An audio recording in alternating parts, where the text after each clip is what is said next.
Om,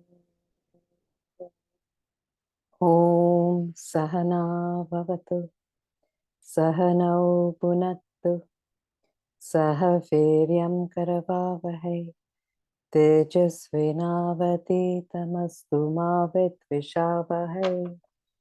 Om Shanti, Shanti, Shanti.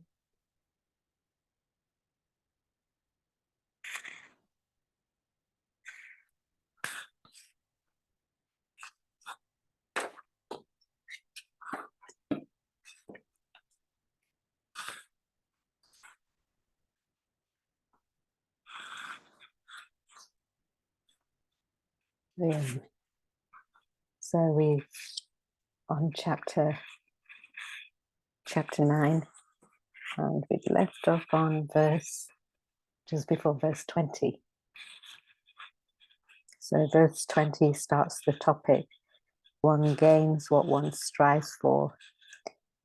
So whatever you sow, you reap, in effect. So if you sow a direction of the material field, you reap that. If you sow the direction of the spiritual, you reap that. So he's going to go into the next few verses, 20 to 23, that idea. And prior to that, we were looking at all the pointers to give us an idea of the direction we should be heading in. Constant pointers of what this Brahman, self, truth, reality could be. So wherever you fix your mind, if you fix your mind on the self, you go in that direction. If you fix your mind on the material, you go on that direction. So the self is not an object of comprehension, it's a subjective apprehension. So hence so many pointers prior. Because the minute we think we've got it, it's not that. So it gives us something else to counteract that. And in case we lose sight, you can point it on wherever you're at. That was the brilliance of the symbolism of gods, where you do the Murti Puja. You have an idol to reach your ideal. You focus your mind to think of something higher. But it's got to be evolutionary. You can't just get stuck with that. As we'll find in chapter 12 of the Gita, it goes from Saguna Pasita to Nirguna. So you start with an idol, but you leave off without, you don't have it's in your mind. So the idol is just to help you. So these pointers are to help you. But once you develop your own routine and you standardize your life, and your mission is just to get to truth. So on your goal of self-development, you're aiming for self-realization.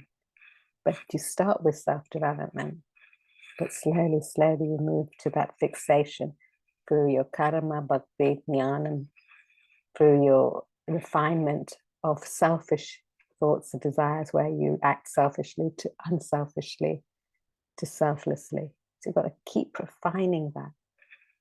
So if you're acting with that self-interest, there's nothing spiritual about that. You're acting just for your family, there's nothing spiritual about that. If you're acting for your own interests, certainly nothing spiritual. You've got to branch out. Family is only the center of your identification. It's only the start point, but you can't stop there, otherwise that becomes selfish. You can't stop with your community, that becomes selfish. You don't stop with your country or your nation. It's got to be a universal perception, a spirituality. If it stops with just your clan and creed, it's not spiritual. That's why the wars are. Can't unite all creatures and humanities. That's spiritual, the underlying principle in all the pointers. So topic 3, one attains what one strives for. So one makes the choice. Are you striving for material or spiritual? You could even be studying this knowledge, but you want material only. on the whole, that's what people are doing. In the interest of gaining something material, they appear to be looking spiritual. It doesn't mean there's no taboo in having material in the spiritual field, but what's your purpose? That's what makes the difference. Is it for your own interest or for something bigger? Is it for an unselfish value or selfish value? So it's not the material, it's not the world, but it's your attitude of how you relate, which makes it so.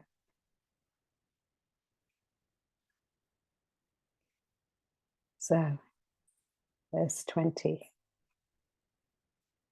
should start. Is there any question before we go?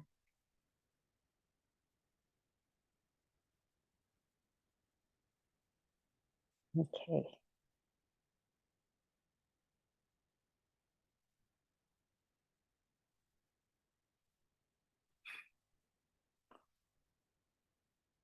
Mavyayam tapamyaham varsham negranamyat srajami cha amritam chaiva mrityuscha sadasachaham arjuna. Verse 20. Traividyamam somapahutapapaha yajnairishva swargatim prarthayante te punyamasatya surendralokam ashnanti devyan divi deva bhogan.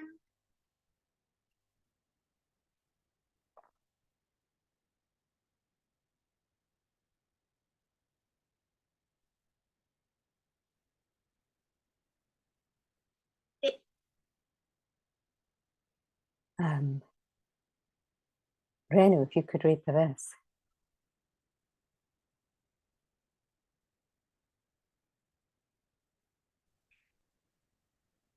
The, the knowers of the three Vedas, drinkers of soma, herbal juice, purified of papas, sins, worshipping me by yajnas, sacrifices, pray for passage to heaven. They, reaching the holy world of the Lord of the gods, enjoy the divine pleasures of the gods in heaven. So this is now the knower of the three Vedas. So he's actually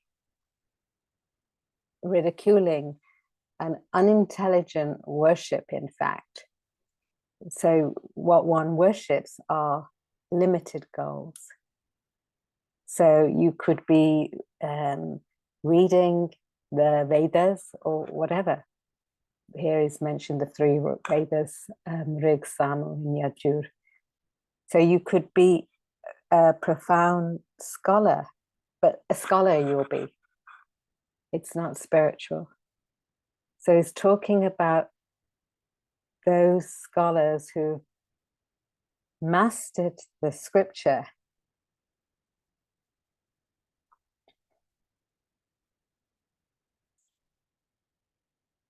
It gives you he says, drinkers of soma, it purifies your negative values in a way, mental agitations.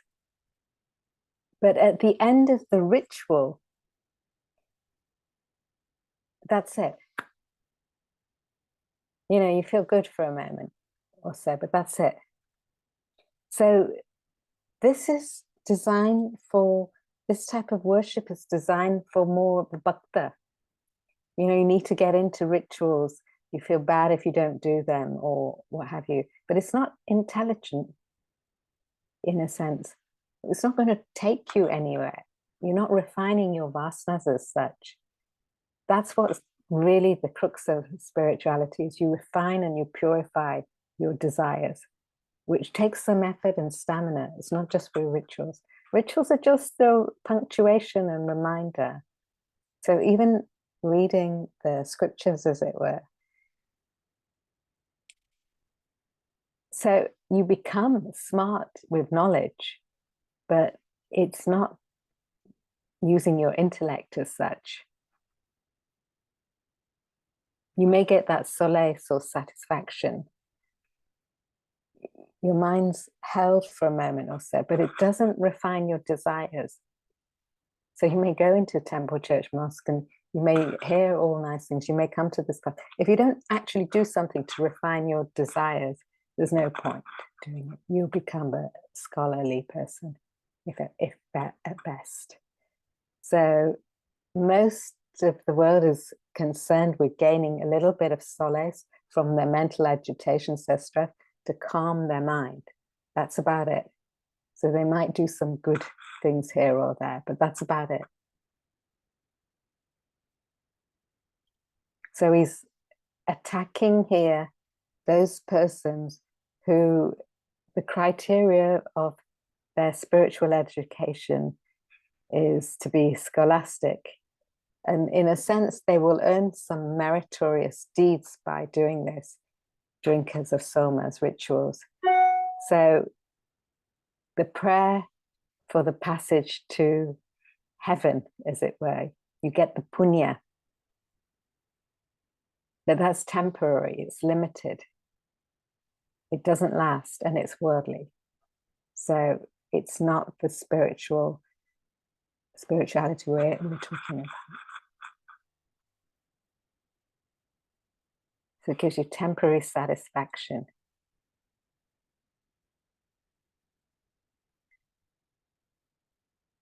So one's got to have that perception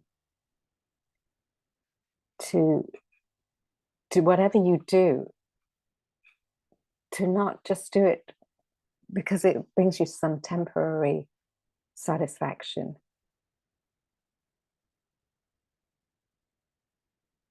So it just stops your agitation, stress. It doesn't actually progress you. So it's a satiation of your agitation. It's a temporary heaven. You do a good thing, you feel better. It's like sticking plaster. It doesn't get to the root cause of the problem. So therefore, if you're going to put in all the effort to do that in your everyday, why not pursue the permanent aspect? Why not pursue the truth? We don't need to look goody-goodies in the world, just really pursue the truth.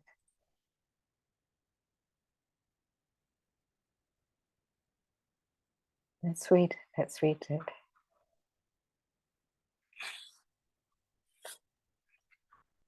The third topic, covering verses 20 to 28, explains how each person gains whatever he strives for. It describes the three types of human pursuits: selfish, unselfish, and selfless. Selfish people go about in the world merely satisfying their egocentric desires. They remain mentally ever agitated and sorrow-ridden.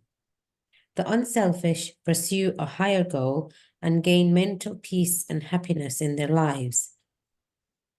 The selfless seek the supreme self alone. Those rare ones gain the eternal bliss of self-realization. So it's given selfish, unselfish, and selfless. Define them. So one needs to reflect on that, what that means. Let's go to it. Keep going. Mm-hmm. The first category of selfish pursuits is known to mankind. Hence, verses 20 and 21 begin with the second category of unselfish pursuits. The meritorious deeds of unselfish pursuers provide them with heavenly happiness for a period only to return them to the mundane world. These verses ridicule unintelligent worship, where worshippers use religion for gaining limited goals in life. Such worshippers follow the letter and not the spirit of the scripture. They learn the three Vedas, the highest spiritual literature without really absorbing its essence. As a result, they relegate religion to mechanical rituals. Drinking soma juice symbolizes the conclusion of the ritual, yajna. The yajna purifies the performer of his sins, relieving his mental agitations. He reaches heaven, the world of Indra, the Lord of gods. Therein, he enjoys the peace and happiness earned by his meritorious deeds. So, if you remember in chapter 7, there's 4 types of seekers. Actual fact, there's only one true seeker. But do you remember the four descriptions that he gives?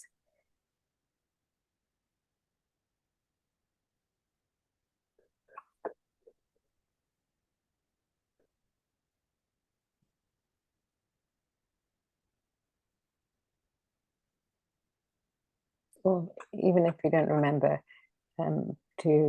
what are the sort of values?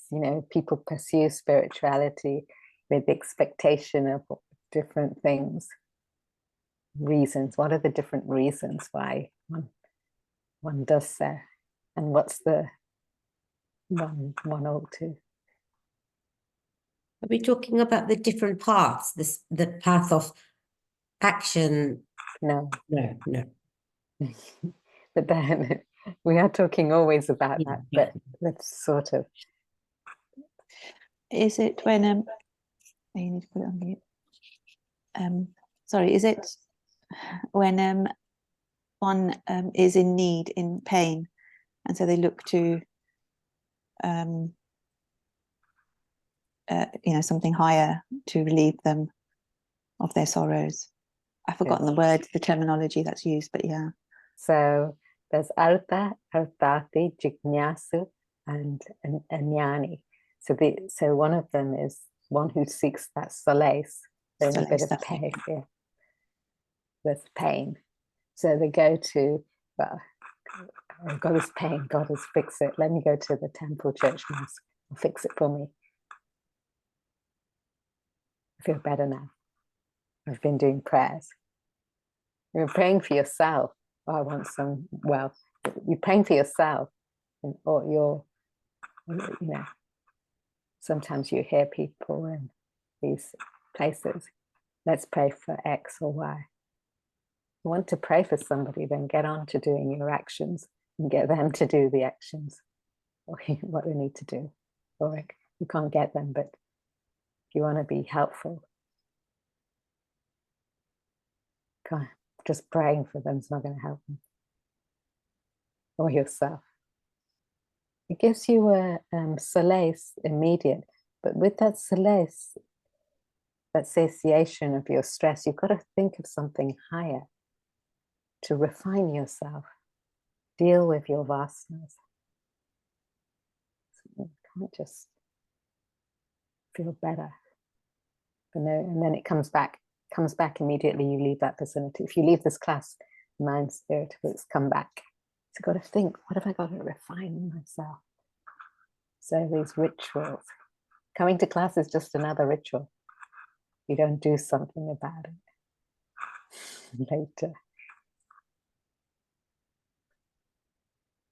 So at least the people who pursue material goals, they know what they're pursuing. They're pursuing the material deliberately, and that's what they go for. But when you pursue spiritual values for material gains or your solace or XYZ, that's not spirituality.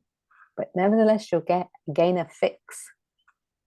So drinkers of sauna, you'll gain some punya, you'll feel better, you feel heavenly, but it's temporary. It's like going on holiday. You've earned the holiday. You go away on the holiday. You probably have all the stress before the holiday, and when you come back, and on the holiday you want to get back. That's a different matter. But the point of the matter is the holiday is your supposedly supposed to be your heavenly state, and then you come back to your working state because you haven't figured out your life properly to actually have a heavenly state all of the time and be evolving to that self. So you've got to think about it. drinkers of soma.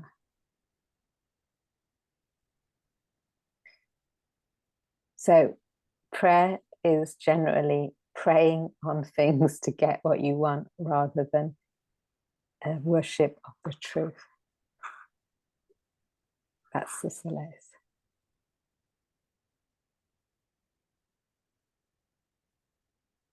Let's read a bit more. So, yeah. I just wondered if you could complete, you mentioned there are 4 types of seekers, chapter 7. So just to summarize it, as Ash said, there are those who seek comfort, solace when they're distressed. There are those who seek wealth in various forms. There are those who seek knowledge, and there are those who seek wisdom for the self. Is that what we're talking about? Yeah. So the one seeks knowledge because of curiosity, becomes scholastic, you're full of information. I know people who just keep taking in information, they're full of information. But nothing's getting digested, so they don't practice that information. They can't do it. They become powerhouses of information. Like they become like your computers, full of information. Tell you anything when you want. In actual fact, as you get older, you probably won't be able to store that information. You forget it. So what was the point? Unless you really evolve yourself. Then the mind plays a trick. You fear losing things.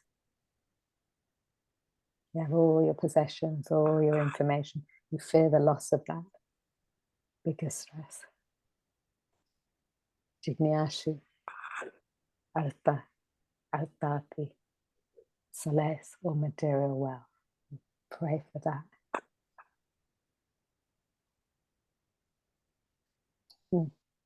So how does those who seek sensual pleasures, where do they fit into those 4 categories? Is that a form of wealth or what? Those who seek purely sensual pleasures will gain sensual pleasures. They'll put in the effort to gaining that. They're not any one of those. These are the pseudo-spiritual aspirants, the 4 in that category. But if you're more honest, if you're just seeking material wealth, you want that, go and seek it. You've not got any prefix or suffix to say that's spiritual. You're just doing that because that's what you are clued into doing. And when you up it, whatever you've got, you'll distribute if you're spiritual. If not, you'll keep it to yourself when they're up. But you're straightforward. You want material wealth, you get the formula and you do it. There's nothing wrong in that, but that's all you get. It's constant fix, constant run, constant stress you're getting, but you've got the energy to run for it. And you've not got any disillusion that you're doing anything else. Here it's trying to put forward, you feel this is spiritual, but it's not spiritual. It gives you a temporary heavenly feeling, but that's a worldly feeling. It's not a spiritual thing. It's trying to make that distinction. Because we do lots of things in the name of religion or name of spiritual evolution. He's saying that's not it. If it's not focused on the self, or it's not focused on refining your truth, you may utilize these things to gain knowledge, to then use it. But purely doing that for a fix or to feel good is desire-ridden activity. You've got a motive to getting something out of it. It's a worldly motive.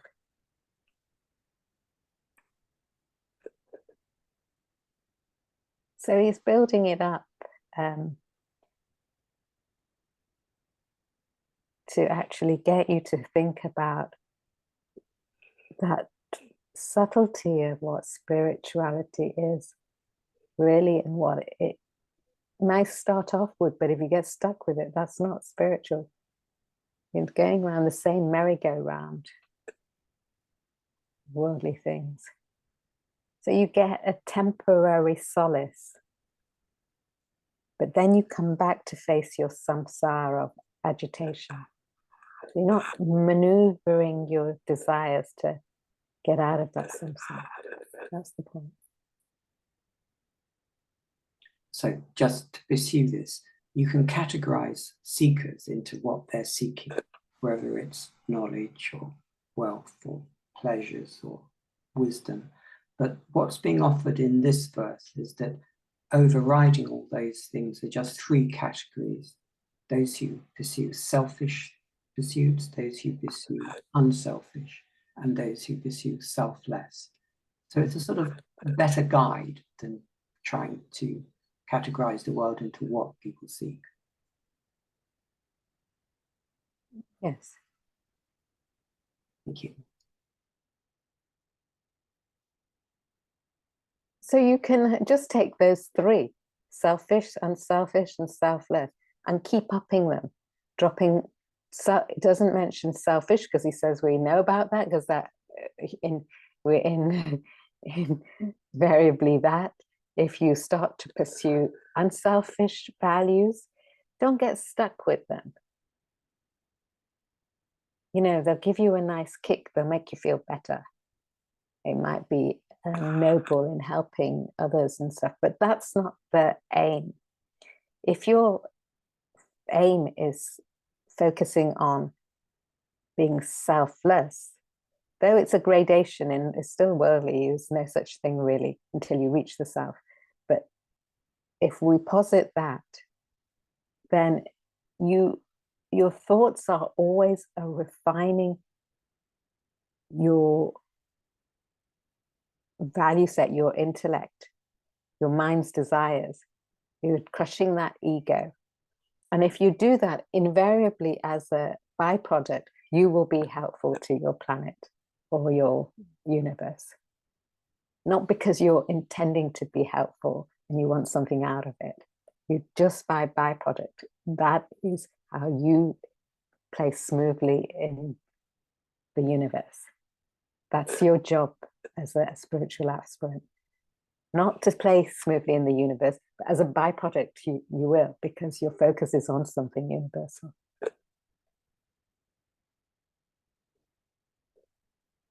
So the point of call is first your own spiritual evolution, wear the oxygen mask first, then you can be helpful to somebody else if the plane is going to crash. God knows. If you don't wear the oxygen mask first, you're of no good use to anybody. So educate yourself first in spiritual values, digest them. Don't just take spiritual values as scholastic knowledge. Use them, streamline your life, synchronize your life in what you do through Renu Karma Bhakti Jnana Yoga, through those things, through those paths, actions, think your knowledge, your emotion, devotion, your identification. You develop that unselfishness, expand it to where your mission in life is to get to the self, and it's all about focusing on selfless activities. Not it's for you to get to the self. As a byproduct, you will be unselfish, selfless in your society, wherever it is.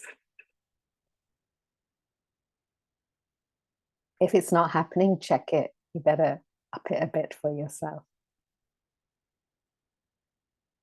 Got to keep. There's nobody to check it but yourself. There's nobody coming and giving you a tick. Cash. I find it really difficult to distinguish between, well, identify what a selfless action would be. I think it all just falls into unselfish, if anything. Fine. But start how being, is it so merged, I guess is what I'm saying. But if you start being unselfish and keep upping it, you will find yourself leading yourself with that thought. It's just about getting to that truth. But if you're focused on getting something out of it, it will stay there. So it might start with being unselfish and you want something out of it. But if you really keep working on it, it will change itself, it will transform itself. So don't even worry too much about, is it unselfish? Is it selfish, unselfish, selfless? Just get on to being, what can I do for you? Somebody else. Start that way. How can I serve? And the rest will start. Keep your study going, your knowledge intake, your reflection, and then act. How can I be of service to you? Don't even be too discriminate. Should I do that? Somebody asks you, how can I be of service? Being of service to somebody else is about being of service to refining you, if you want to look at it selfishly. The reality is that. So don't worry, am I doing selfish action, unselfish action? Just be of service. It will start to manifest itself. And where you slip up being of service and slip up taking knowledge and identifying, you check that with your own disciplines and refine it a bit more, a bit more, a bit more. And these are definitions to remind you, to what you've got to do. But you're not going every action, oh, that was unselfish, that was selfish. Oh, I'm going to do a unselfish action here, but the rest of the day I can be selfish. It's like a consistent purpose. Prayer, worship is not a part-time pastime, it's a full-time awareness of your truth. It's not preying on people, it's actually prayer internal, it's going within. Yes, if you're in that position, you might kick people to move. But be in that position first about yourself. Are you kicking yourself enough to move on being unselfish? Don't worry about others. If you're being given that position to kick people to move, then yes, you can. If you're not in that position, it's not your business. You kick yourself to get on with your life, to refine your desires. Don't worry. But do your karma. If you're not doing that, if you're not taking in knowledge, then worry. Well, don't worry. You have to suffer. That's all it means. Often I'm saying, who can do karma? Let's do karma. Let's do karma. If you don't do karma, you have to suffer it. You're not doing it for anybody. If you don't move on this path to serve, you have to suffer. Nobody else is suffering. You have to suffer. So anytime there's an avenue to serve, yes, I can. Not, no, I'm busy. I've got other commitments. Yes, I can. It helps you no end, the attitude. Yes, I can. That's your commitment to yourself. Yes, I can.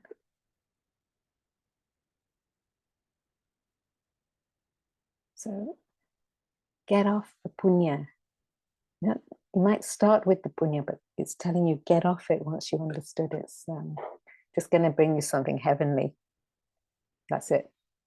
We're not after just heavenly. It's like going on holiday. It's a pig's contentment. Actually, we're coming to in 21 a bit more. Let's read a little bit more here. Let's complete this. The word papa means sin. Sin signifies mental agitation caused by negative action. An action per se cannot be classified as sinful, only when it produces a negative reaction of regret and remorse, a mental agitation, then the action becomes sinful. It produces papa. But an action performed for a higher cause, benefiting the society, produces meritorious results called punya. Punya signifies beneficial effects of a good action. Punya transports a person to heaven to enjoy its divine pleasures. So,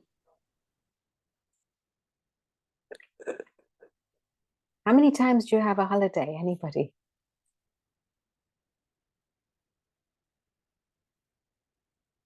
Anybody who? Tim? My whole life is a holiday. Okay. So what if it's something else? Anybody else? How many times do you have a holiday?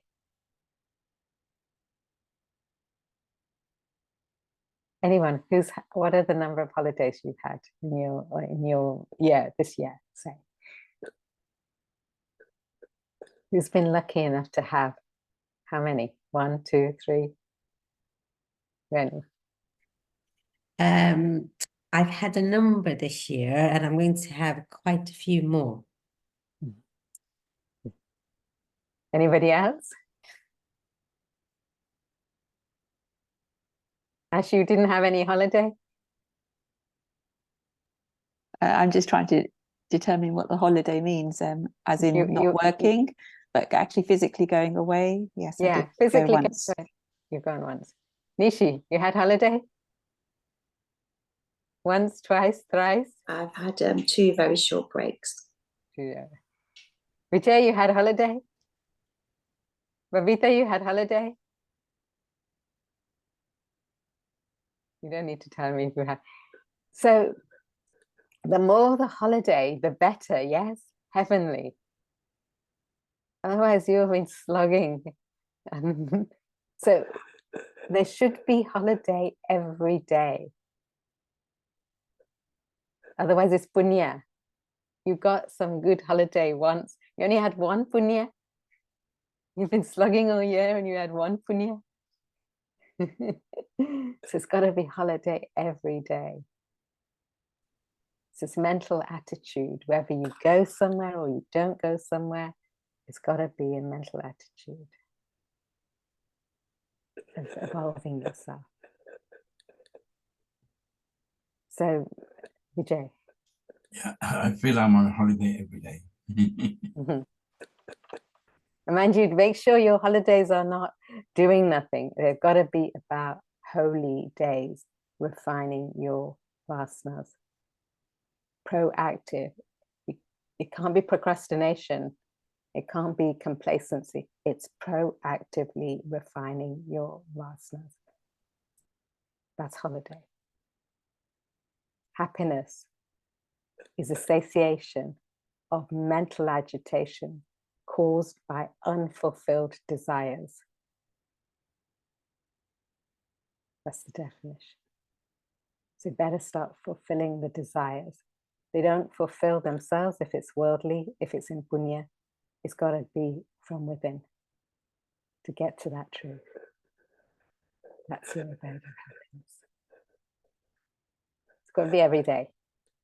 One holiday, the rest of the year, not enough. 2 holidays, not enough. 3 or 4, it's got to be every day. It's mental state. It's not a place. Heaven is not a place. It's an everyday thing. So let's so meritorious deeds we have to think about. Might start that way, but we don't want to end that way. Might start to up it, but we don't want to stop there. Let's go 21. एतं भुक्त्वा स्वर्गलोकं विशालम् क्षीणे पुण्ये मर्त्यलोकं विशन्ति एवं त्रयी धर्ममनुप्रपन्नाः गतागतं कामकामा लभन्ते.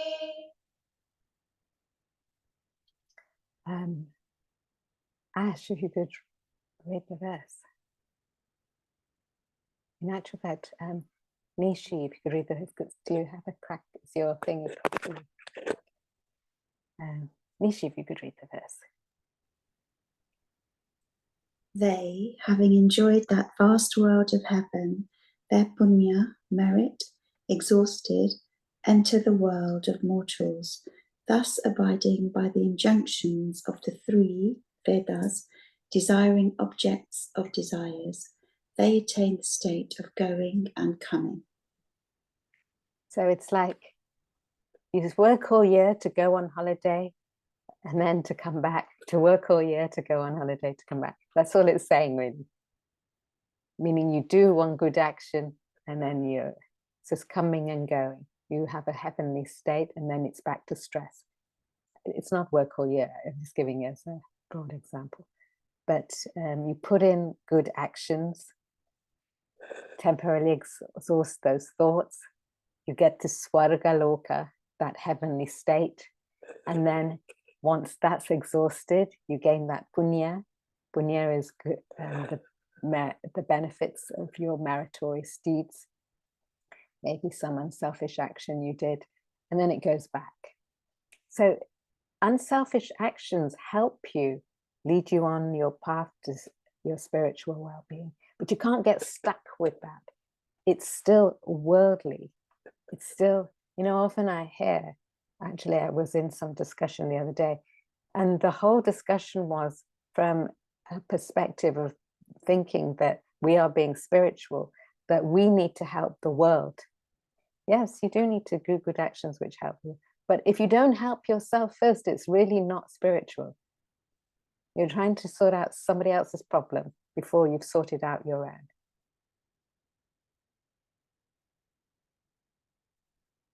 So this class, I happen to be being the person who leads it, but it's helping my spiritual evolution. That has to come first in order to be of any purpose to any of you. That's all. It's a refinement there. So punya is a temporary state of solace and happiness. Having got through that punya, having you return back to that samsara, that bondage. So it's not changed anything. You're going, coming. Gatasum, agatas, you're going through, you're going through the cycles basically. In the Bhaja Govindam, it says Punarapi Jananam, Punarapi Man, birth, death, birth, death. You just keep going through that all the time. It's not improving, you just keep going through that. So unless we see the panoramic view of what you've got to actually do and what you're actually doing in your own acquisition for your enjoyment, unless you have that perception to look beyond of what's happening, you get stuck with that punya. Samsaric changes go on, worldly changes go on. You get a bit of solace and then you're gone. And then you come back again in accordance to the theory of reincarnation. So desire-ridden activities, punya. You want something out of it. Desireless are leading you to moksha. Desire and selfish can take you on that route. But when you want something out of it, you get something, you go back. A little bit better, it might be a little bit unselfish. Let's read it. So you want something out of it. Let's read that. Punya signifies the result of meritorious deeds. Those who gain punya enjoy the immeasurable pleasures of heaven. Having exhausted the punya, they return to the chain of reincarnations in the mortal world. A life rewarded with punya presents a sharp contrast to that of a desireless person who attains the self. Liberated from the bondage of birth and death, the latter gains a supreme state of immortality. Human activities fall under three distinct classifications. Actions prompted by selfish desires. These actions result in papas, sins causing mental agitation and sorrow. Actions prompted by unselfish desires. They result in punya, meaning merits, deserving the pleasures of heaven. Desireless actions lead to self-realization. Persons who fall under the second category observe the injunctions of the scriptures mechanically to fulfill their particular desires. Their desires, no doubt, point to the welfare of the larger society. But they merely gain punya, not immortality. Hence they return to the mortal cycle of birth and death. So, where have your desires got to be? What's the idea? Where your desires got to be focused? Sorry, where are your actions got to be focused?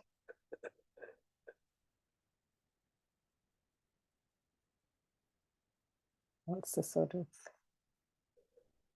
gradation? You've got these three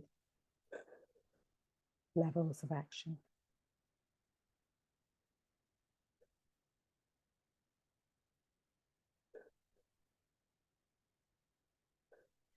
It's unserving. Unserving. Yeah. So what's got to be backing your action?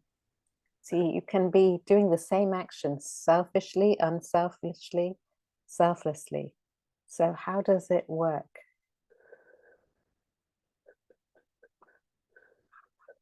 And it can appear like serving.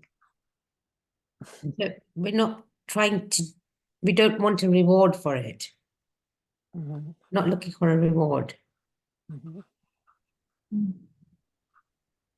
I think the action we do, as long as it's not causing you mental agitation or sorrows to anybody, that's what we should be focusing on.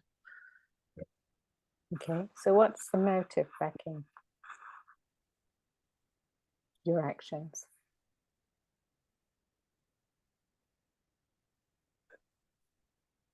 How does it work? Something for the greater good, Okay, for the whole community spirit. okay. What else? Okay, you're building it up. What next? What's he saying here? Punya is.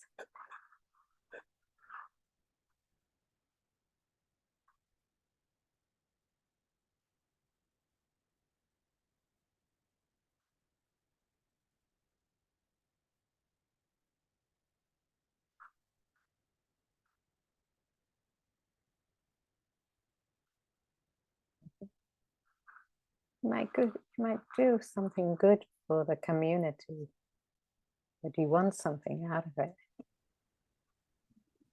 It has to be desireless. Okay, so what does that mean? Not personal desires. You know, you don't want anything in return. You just do it because it needs to be done. Yeah, as long as you don't have any hidden intention behind for your own welfare or your own gain. Okay. So it's unselfish.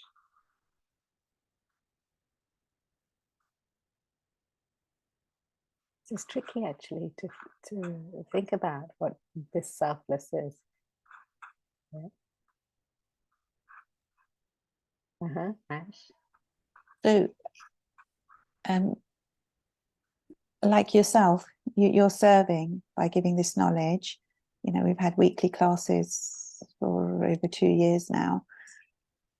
I would deem that as a unselfish or selfless. But again, that fine line, because you said you have a gain for raising your spiritual element. So there's a desire being fulfilled there. So it's really is a fine, it really is difficult to define between. So, okay. Desireless. That's why we're asking. By the way, did we not start in 20? 4 years? 2 years? Where you gone? 19, 20. Because COVID, yeah? So the only desire permitted is to get to the self. Selfless. So it's got to be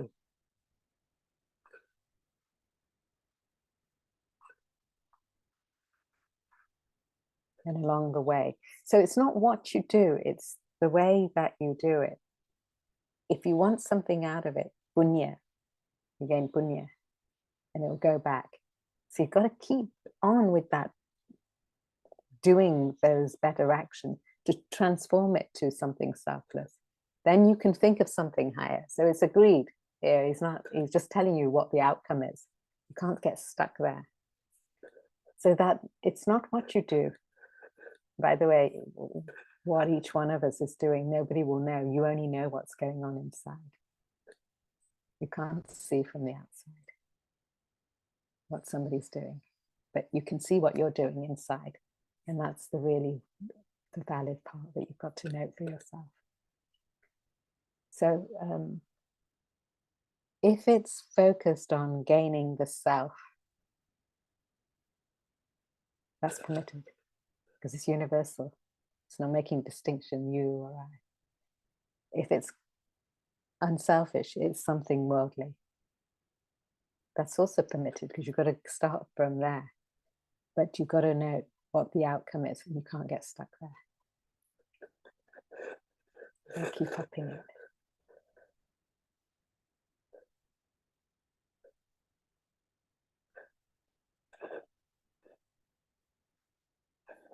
Okay. Tim.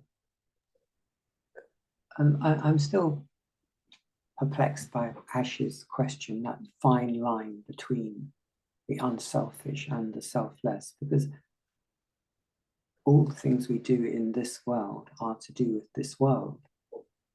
The selfless aspect is sort of goes with it, but is separate from it. Yeah. So when your focus is purely to get to that truth, you're constantly identifying within this world a bigger identification, but the focus, the backdrop in your mind is just to get to yourself, because everything is relative in the world, agreed. But your focus, you're on getting to the self. You're not focused on doing something good to gain something out of it. It's just to get to the self. There's no wanting, it's just to get to self itself within. It makes that fine line. Though your actions may be relative, the world may benefit from your actions. You're not doing it for that reason. You may benefit. You're not doing it for that reason. It's purely to get to the self. So Elon Musk might make an electric car, and then Elon Musk might make a rocket to the moon, and then he may make a rocket to Mars. Each of those is going further. They're very worldly pursuits. But the question is, why is he doing it? It's only why is he doing it. If he is doing it to reach the self, then that is a selfless action. But it is very difficult to distinguish the two. So hence why it's all written here constantly, unselfish, selfless, so making those distinctions. Because you can't see, when you see somebody, it's not a physical, it's mental. It's not measured by the physical quantum. You can't make them, whether something is selfless or unselfish, by physical quantum. It's where your mind is. So you may be totally self-centered by making a rocket to the moon, even though it's going further than the Earth. Or you may be totally selfless because your thoughts are only on the self, and this is what you feel you ought to do.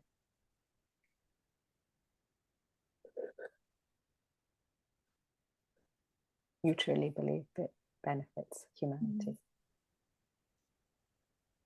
So I think not in the action, it's in the mode, it's in the mind, it's what's within, where your focus is, direction. might manifest out in the action. You might see some actions which look benevolent or more so, but you don't know the person's motive, only the person will know. So you can judge your own motive by that analysis. Ash, you had something. I was just going to say, I think what helps is by between selfless and unselfish is what you've said is it's only you will know within yourself whether it's a selfless or unselfish act. I still think there's that fine line. If I can just give an example that just comes to mind. You know, I went to the local shop some time ago and there was a lady sitting outside begging. And normally I ignore this because it's always there, but I walked in and in my mind, there was something that triggered that, oh, you know what? I should just get her, I'm buying shopping. I'll just get her something little small. And I just wanted, because I think there was something within me that felt to serve her in some way. So I bought a piece of something and I went and gave it to her. And that would have been selfless. But then in my mind, it was, oh, I did some really good thing there. So I sort of changed it into a unselfish act, I guess, because I then held it in my mind with, I did a good deed there for her. That's so, but look at it and what you've said. Was it you could be a very selfish action too? Were you serving your own conscience because you felt good too? So it is relative like that. But if you can see the iniquities of the world, then you develop yourself, because that's demolishing the iniquities of the world. You don't know why somebody is in what position, good or bad or different, but you can't be the cause of that iniquity. So you've got to develop yourself. So you might start at the physical level of offering, but if you don't take it, it's not personal. It's not that you shouldn't do these acts at all. I'm not saying that. But if you can see that there's poverty in a material sense, and it's also poverty of intellect across the board, if you can see that, why don't you up your intellect and make the social awareness rather than the social work? Then there won't be poverty. Do you get what I'm saying? So that's upping your value system. So it's not wrong to give there at all, but that shouldn't be where it satiates you. It should be the start point of bringing your consciousness aware that this is happening because of our global lack of ability to share. So how can I develop that spirit in me? Be that beacon mentally. So then all that you do is for a cause bigger than that one individual's needs, you know, or your individual needs. Not, and don't take it wrong, I'm not, it's good, but we all have that thought. So it's like, how do you expand it? You know, if we all looked after, you know, the social consciousness, social work, if we all looked after each other, our neighbors, our rounds, if we all put back into the pot as a yajna, there will be no need for, because there won't be any of that. But we don't do that, so that's why that occurs, to hit our conscience. So if it's in line with the self, somebody else who's not having what I'm having, give it. It's not because you did anything good. You just have it in your hand, share it. It's like eating with your brother or sister when you eat at the dinner table. It's not like you're doing any service. It's just like, that's what you've got to do. Atman's there and Atman's here. Nothing else. You didn't do anything. You just, that's what you got to do. So it's how you up it that way. Yeah. And so one way to up it is to do classes. And we have a new class beginning next week, Bhagavad, one of the great works of Vedanta, Adi Shankara's Bhagavad. If you would like to attend, you need to enroll, and you can find that on the website. vedantalondon.org. The class will be 12 sessions, and it's on a Tuesday evening. So Tuesday evenings at 7 o'clock, Bhajagovindam. So please look at the website, vedantalondon.org. Be led by Powerji. Okay, Hari Om.